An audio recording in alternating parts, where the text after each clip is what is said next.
I don't know if this is a silly question or not, or maybe you've thought of it before, but why does a bike just not move when it's on the kickstand? You know, like it's just not moving. Well, I did some research, and the research popped up as Newton's laws. So I found out the first law within Newton's laws. It's called law of inertia. It's weird word, I know, but we'll figure it all out. So an object that is in motion will stay in motion. This is not in motion though. But we're not done with the first law that Newton created. The second part of it is that when things are at rest, they remain at rest. So this bike, it's not moving. It's at rest. It's going to stay at rest unless unbalanced forces are applied to it. Now, how does unbalanced forces and Newton's law go hand in hand?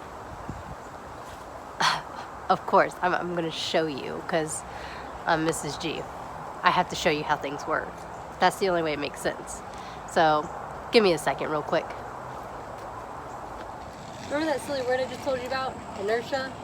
So, objects don't want to move, and they're not going to move unless some type of force, an unbalanced force, is applied to them. So this bike, I'm sitting on it, it's not moving.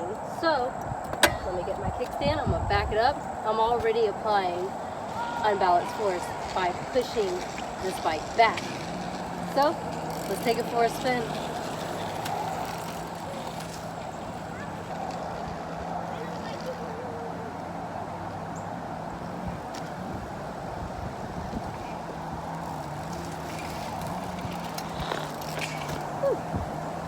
Alright, so I got through inertia.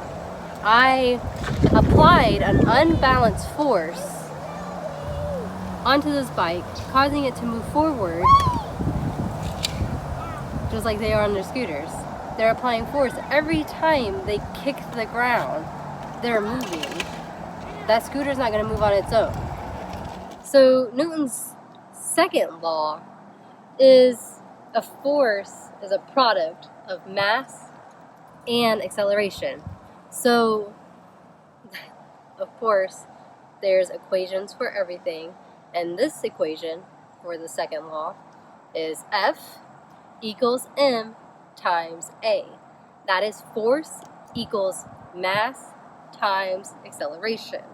So to find out the force, you would multiply mass and acceleration, and you have it. Now, what exactly does that mean? That means the more force you apply to an object, the more it accelerates, or in simpler terms, it means it goes faster. So this bike, if I apply and keep pedaling and pedaling and pedaling and putting so much force into going faster and faster, I will go faster. Now, if I'm not really doing any force, it's not going to go anywhere because I'm not applying enough force to make it move. So let's try it out. We're just going to do some speed tests.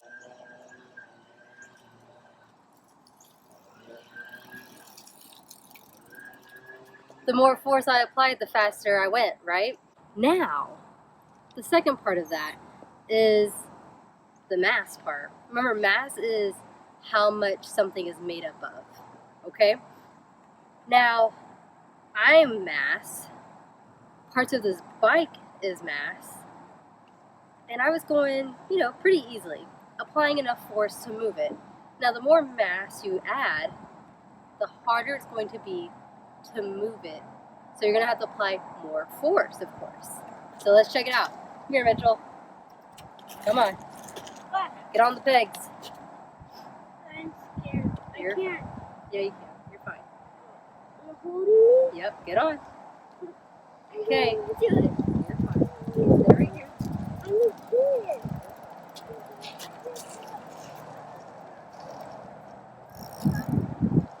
So, I have more mass. I added Mitchell man. So let's see.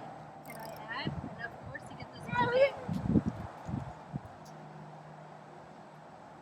See, it's obviously harder.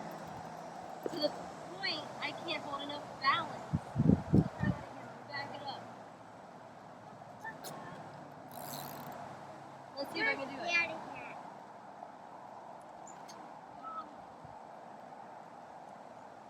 So applying more force, but I also have more mass.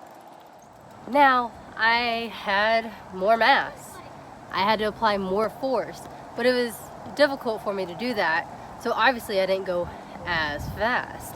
Our last law is for every action, there is an equal and opposite reaction. So action, reaction, okay? Those go together for this at least. So my bike is upside down, but this is the best way to show you. Let's say I am on my bike. My wheels are going, okay?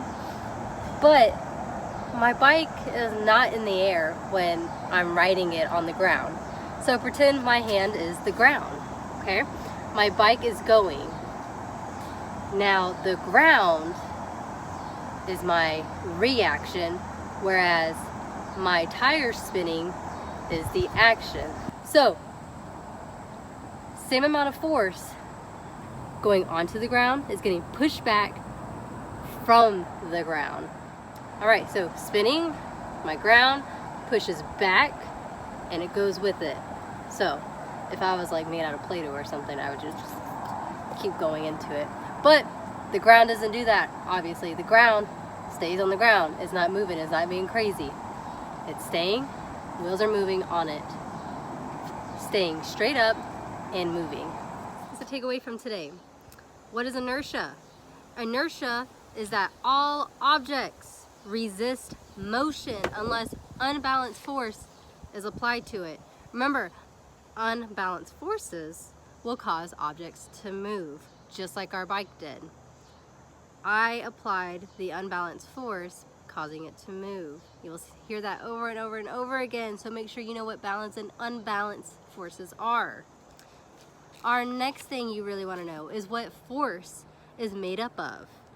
Okay, to get your amount of force that is applied to something, you will need to know the mass and the acceleration. The acceleration is how fast an object is going.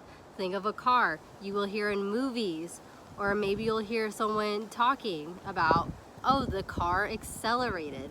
That means it's sped up. So keep those things in mind, keep that vocabulary in mind, make sure you're taking really awesome notes, because those are amazing when it comes to open note quizzes.